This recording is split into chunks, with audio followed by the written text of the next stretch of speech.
Solo cúbreme esa noche, me dijo como si fuera cualquier cosa. En serio, Héctor, confío en ti. Esa fue la última vez que creí en sus palabras. Solo cúbreme esa noche, me dijo como si fuera cualquier cosa. En serio, Héctor, confío en ti. Esa fue la última vez que creí en sus palabras. Lo que siguió me cobró más que dinero. Yo, Héctor, de 34 años, crecí con Rodrigo en la misma cuadra.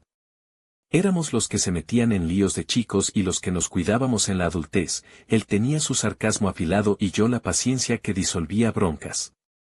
Trabajábamos juntos en un bar que conocíamos como la palma de la mano. Él era el que hacía la noche con su humor, yo el que llevaba la contabilidad porque, si algo nos había enseñado la vida, era a no fiarnos de nadie más que de quienes habíamos probado ser leales. Una noche, Rodrigo me llamó con voz urgente pero compuesta. Héctor, necesito que me cubras el turno de cierre, dijo. Mi hermana tiene un problema y debo salir, ¿puedes hacerlo? Te pago la diferencia. No sonó a drama real, era la voz de alguien acostumbrado a pedir favores. Claro, le respondí sin pensarlo. Sube los papeles y me explicas el asunto luego. Entré a la madrugada al bar sabiendo que él me lo debía, en el buen sentido, y que era una noche más de clientes repetidos, vasos que romper y cajas por cuadrar. Firmé a su nombre en el libro de turnos porque me dijo que era importante que constara su presencia, él iba a regresar y arreglaría el resto. Esa noche no pasó nada fuera de lo normal. Cerré, hice arqueo, dejé todo tal como nos lo pedían, caja cerrada, registro en la libreta, llave en el sobre. Guardé el comprobante y me fui a casa pensando que dentro de un par de días Rodrigo me transferiría lo acordado. Al día siguiente mi teléfono explotó.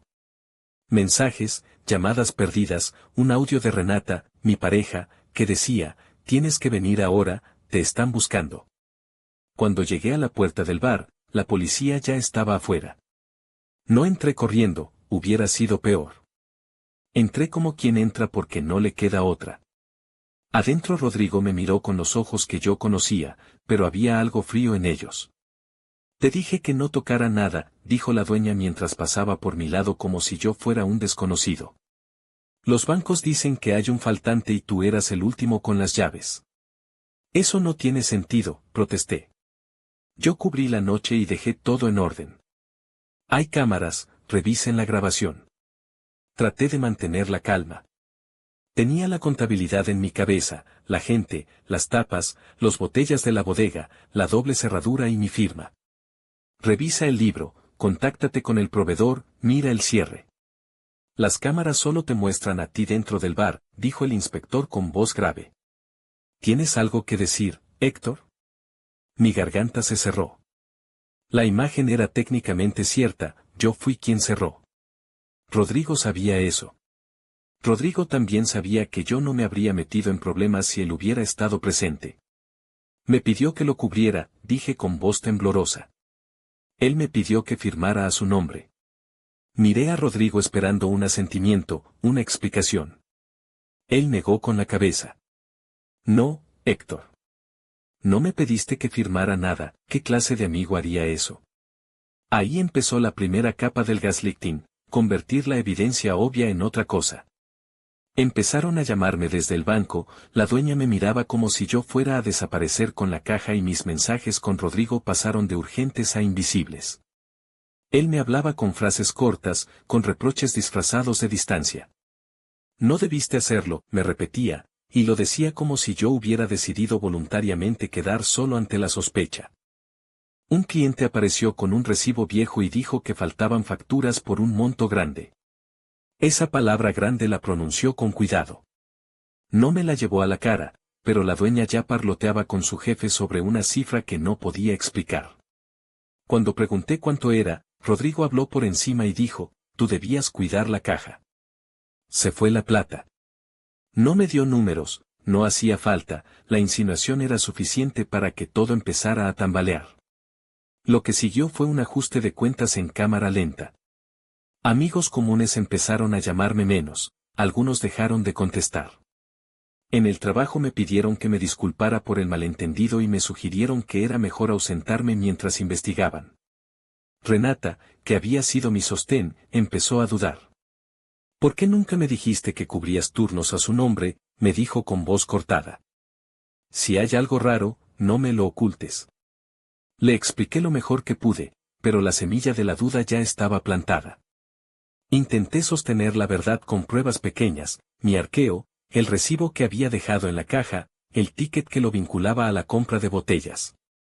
Rodrigo tenía una habilidad para desactivar cada prueba. Eso lo pudiste haber falsificado, dijo una vez. ¿No has pensado en eso? Era la forma más efectiva de sembrar la duda, convertir mis pruebas en posibilidades.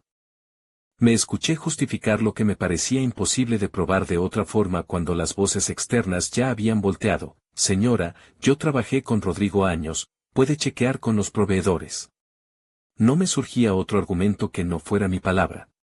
La presión social fue envolvente. La dueña llamó a la policía financiera, el fiscal pidió que no me moviera hasta aclarar. Empezaron a aparecer mensajes de Rodrigo en grupos comunes que yo no había visto. Si alguien ayudó a alguien esa noche, que lo diga. No tengo por qué cargar con faltante ajeno. Sus palabras parecían dirigidas directamente a mí. Esas frases cortas me perforaban la confianza de los demás. No podemos cubrirte si no admites, lo mejor es que lo arregles. Poco a poco, el rumor se volvió una narrativa con rostro y nombre: Héctor, la falla. En una de esas noches de estar al borde del abismo, Renata me pidió que nos tomáramos un tiempo. No puedo vivir con la sospecha, dijo. No ahora. Eso dolió de una forma que ningún reclamo oficial podía. Se había ido la persona que me habituaba a las certezas. Rodrigo, por su parte, comenzó a mostrarse, en público, como la víctima de una situación que lo sobrepasaba. Me robaron, decía en la barra, y la gente asentía. Era difícil discutir contra un guión que él dirigía con mano limpia. Un par de días después encontré en la caja del bar un comprobante arrugado que a primera vista parecía inofensivo, una nota de entrega de una compra grande de espumantes. Lijé mentalmente la compra con el faltante, no era prueba, pero era pista. Llamé al proveedor. Del otro lado, una voz profesional me preguntó por qué su nombre estaba en medio del problema. Porque Rodrigo pidió una compra grande y usted la facturó a nombre de la casa, dijo. Yo necesitaba algo más. ¿Pudo haber pedido que la facturaran a alguien más?, pregunté. Me respondieron con evasivas. Rodrigo había sido cuidadoso. Una noche, casi rendido, fui a un café donde hablaba con Pato, un viejo amigo que trabajaba en seguridad electrónica. ¿Y las cámaras?, le pregunté. Dijiste que había cámara. Pato resopló y dijo: las cámaras graban, se guardan, pero alguien con acceso puede mover clips. Rodrigo tiene acceso remoto al sistema. Me quedé mudo.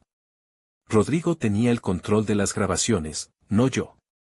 Había una puerta por donde se podía editar la historia. No es una casualidad, dijo Pato. Si necesitas, puedo ver los respaldos. Sentí una pequeña chispa de esperanza. Mientras Pato escarbaba, Rodrigo se volvió más agresivo en lo social. Empezó a enviar capturas a quien hiciera falta mostrando conversaciones editadas donde yo aceptaba cubrir de forma sospechosa. Esas capturas le daban forma a la versión que le convenía: yo había estado solo, yo había sido el único en la noche, y yo tenía la llave. No te preocupes por la gente, me dijo una vez en privado, con una sonrisa blanca como el plástico del vaso. Las cosas se arreglan. Aquella frase me quemó, no sabía si se refería a la gente o a la verdad. Cuando Pato me llamó con una noticia, mi corazón saltó. Las cámaras no fueron borradas del todo, dijo. Hay un backup en la central que no es de Rodrigo. Tiene fragmentos. Hay algo que Rodrigo no consideró. Me explicó que la cámara del patio había tenido un fallo y que el backup guardaba video de entrada y salida muy nítidos. No es archivo completo, pero es suficiente para ver quién pasó y a qué hora. Fui con él a revisar. Lo que vi me sacudió por dentro. La secuencia mostraba a Rodrigo entrando y saliendo la noche anterior, con un bolso que nunca se ve en su mano cuando firma el libro. En momentos, la imagen mostraba a un hombre con la misma ropa que Rodrigo pero con la espalda encorvada, manipulando la caja. Era Rodrigo. Ahí me tembló todo, si la evidencia mostraba su presencia, ¿por qué había creado el relato contrario? Llevé la prueba a la dueña. Mira, dije, apoyando mi teléfono. Aquí se ve a Rodrigo. Ella la miró con impasibilidad, como si ya estuviera cansada de mí. Rodrigo apareció en ese instante. ¿De qué hablas?, preguntó. Nada, dijo la dueña. No estamos aceptando pruebas caseras. Era otra barrera. Rodrigo sonrió. Siempre estás inventando algo, dijo. Primero fue la firma, ahora videos, ¿qué sigue? Lo dijo con esa mezcla de sarcasmo y condescendencia que te hace sentir infantil. Nuestra amistad se fue derrumbando en fracciones. Hasta ese momento, lo que pensé era un error se fue transformando en estrategia deliberada. Empecé a ver ese patrón en recuerdos que antes no me llamaban la atención. Pequeños ajustes en conversaciones, silencios estratégicos, como se presentaba como víctima cuando algo salía mal para él. Me revolví al darme cuenta de que siempre había sido hábil para girar la historia a su favor. Empecé a juntar todo con método. Guardé mensajes, conversaciones, comprobantes. Le dije a Pato que hiciera copias de las grabaciones y se las enviara a mi correo personal. Tracé un plan mínimo, demostrar que había sido manipulado y que Rodrigo había sido quien estuvo dentro del bar, quien manipuló la caja y quien había borrado pruebas. Esa noche, en la que pensaba que al fin tendría algo para defenderme, Rodrigo apareció en mi casa como si nada. ¿Qué haces con mis cosas?, dijo con voz falsa de sorpresa al ver el disco duro que Pato había dejado en mi mesa. ¿De dónde sacaste eso? Le dije, no me comporto como ladrón. Esto está para demostrar que tú estuviste. Rodrigo se rió. Siempre tan moralista. Tomó una copa de la mesa como acto de dueño. Héctor, no deberías mezclar la amistad con el trabajo. Sentí que su mano buscaba desestabilizarme. Le pedí que hablemos. Rodrigo, ¿qué pasó aquella noche? ¿Por qué me dejas entrar al fuego? Él me miró con calma y, por primera vez en mucho tiempo, me di cuenta de que estaba disfrutando mi sufrimiento. Necesitaba que alguien escuchara una conversación en mi casa, dijo con voz tan neutral. Era una cosa complicada. No pensé que la gente fuera a reaccionar así. Su tono no era de arrepentimiento, era de mera conveniencia. Tuve la primera sospecha clara de que esto había sido algo armado cuando escuché una conversación suya por accidente, dejó su llamada en manos libres. Sí, ese fue el plan, decía, con alguien que claramente no era mí. Lo ponemos a rodar con la caja, él va a firmar y luego alegamos el faltante. Le pedimos plata y listo. Cortó la llamada como si no hubiese pasado nada. Mi mundo se abrió en dos. Rodrigo había planeado todo. La traición era ya demasiado nítida. No era solo que me había puesto en una situación comprometida, había querido que yo cargara con un problema para sus fines. ¿Por qué? Necesitaba dinero para tapar su deuda con alguien. ¿A quién se lo había pedido? No lo sabía. Pero la claridad me dio combustible. Empecé a construir un caso, guardé la llamada que cayó por accidente, recopilé las imágenes del backup, pedí a varios clientes que testificaran sobre la presencia de Rodrigo la noche anterior, y puse en orden todos mis comprobantes. Le llevé todo a la dueña y le pedí que, si no quería involucrarse, que al menos entregara todo a la fiscalía para aclarar.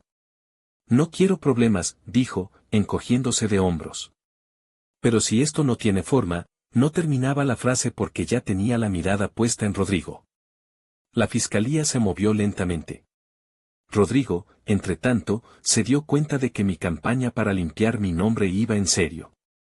Empezó con las amenazas veladas, si te metes demasiado, nos veremos forzados a hacer público algo. No dijo que sería ese algo, pero lo subrayó con la mano, como si su intención fuera jugar con mi vida privada. Renata, que había estado observando a distancia, me pidió prudencia. No podemos perderlo todo por demostrar algo, dijo. Piénsalo. Yo pensaba que lo había perdido ya, pero necesitaba justicia más que confort. La gran vuelta llegó por un error de él. O por soberbia. Rodrigo empezó a confiar tanto en que su versión se impondría que fue descuidado en una conversación con su propio amigo, Gael. No te preocupes, Héctor nos cubre. Es solo cuestión de sacarlo del asunto y quedarnos con el resto. Esas fueron palabras textuales que Gael textualmente no iba a publicar, claro, pero Gael las grabó por miedo. Era el testimonio que faltaba, una confesión directa de la intención detrás del plan. Gael me entregó la grabación con manos temblorosas. Tener esa grabación fue como obtener una llave maestra. La escuché una y otra vez hasta que entendí cada matiz. Rodrigo hablaba sin filtro, la deuda, la necesidad, el plan para sacar a alguien y dejarlo como chivo expiatorio. La traición se volvió delito premeditado en mi cabeza. No se trataba solo de una noche, era una cadena de acciones diseñadas para usarme. Llamé a la fiscalía. Tengo una grabación, dije. Necesitan escucharla. Esta vez movieron ficha. La primera acción legal fue una citación para Rodrigo. Me tocó esperar el día en que pondrían cara a cara a mi mejor ex amigo y al fiscal. Rodrigo vino con un semblante neutro, como siempre. Yo llevé todo, pruebas, testigos, grabaciones. En la sala, cuando la fiscal empezó a enumerar, Rodrigo intentó minimizar. No hubo intención, dijo. Es confuso. Pero la grabación estaba ahí, el respaldo del sistema también. Su relato se deshilachó. La fiscal lo miró punzante, quien le dio acceso a las cámaras, preguntó. ¿Por qué borró archivos? Él tartamudeó. La coartada que había construido por semanas se derrumbó frente a pruebas que no admitían reinterpretación. La consecuencia fue un proceso. Rodrigo fue acusado formalmente de manipulación de pruebas y fraude. Le quitaron el acceso a las cuentas y al sistema del VAR. En lo personal, sin embargo, las cosas no volvieron de golpe a su sitio, mi reputación tuvo que reconstruirse y muchas puertas ya habían quedado marcadas. Pero la mayor victoria fue el reconocimiento público de que fui usado. Eso me permitió empezar a recomponer mi relación con Renata y con algunos amigos que tardaron en aceptar la verdad. Rodrigo, por su parte, no se dio sin lucha. Hizo intentos por reparar su imagen en redes y con amigos comunes, todo fue un malentendido, escribía en mensajes privados, y a algunos les llegó. A otros les llegó la otra cara, la grabación circuló en círculos cerrados y más de una persona con la que yo confiaba apareció a mi lado. No fue una victoria rotunda, sino una batalla que dejó secuelas reales, gente que se fue del bar, clientes que cambiaron de lugar por el ruido, proveedores que exigieron garantías nuevas. Mi venganza, si se puede llamar así, no fue espectacular ni teatral. No quería hundirlo más de lo que ya lo había hecho la ley, quería que pagara el precio real de su traición. Lo que hice fue simple y efectivo, revelé el patrón. No en un linchamiento público sin control, sino con pruebas y testimonios que mostraran un modus operandi. Contacté a varias personas de su pasado laboral y les mostré la grabación, las imágenes y los mensajes, les pedí que miraran con ojos críticos lo que un amigo suyo había decidido hacer. Algunos lo pensaron 2 veces y se apartaron.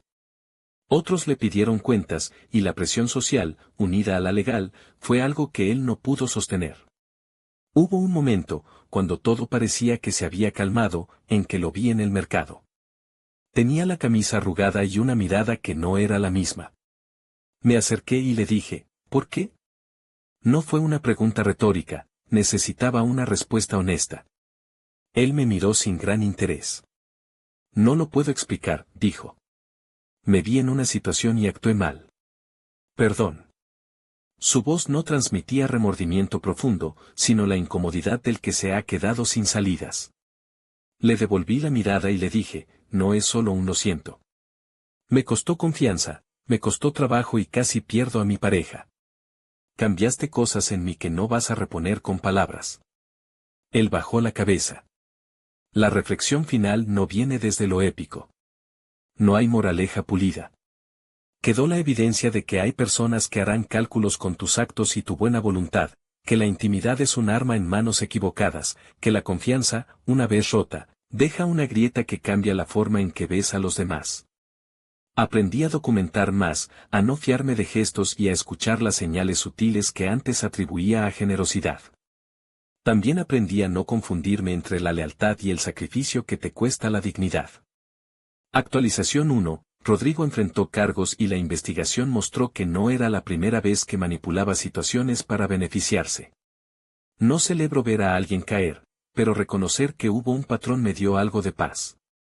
Actualización 2. El bar se replegó, la dueña cambió protocolos y yo volví a trabajar, aunque con más distancia profesional. Renata volvió a confiar después de mucho diálogo y pruebas. Pato y Gael fueron claves, su decisión de no callar fue más importante que cualquier otra cosa. Actualización final. La última vez que hablé con Rodrigo fue para cerrar formalidades legales. Me miró con cierto cansancio y dijo, si pudiera regresar, lo haría distinto. No respondió a todo, y no reparó lo que rompió. De eso se trata la vida, hay precios que uno paga en efectivo y otros que se quedan en la memoria. Aprendí a cuidar mi palabra, a no prestarla a quien la transforma en arma, y a que la venganza más efectiva no siempre necesita escenografía, a veces basta con volver a levantar los pedazos, ponerlos en su sitio y seguir.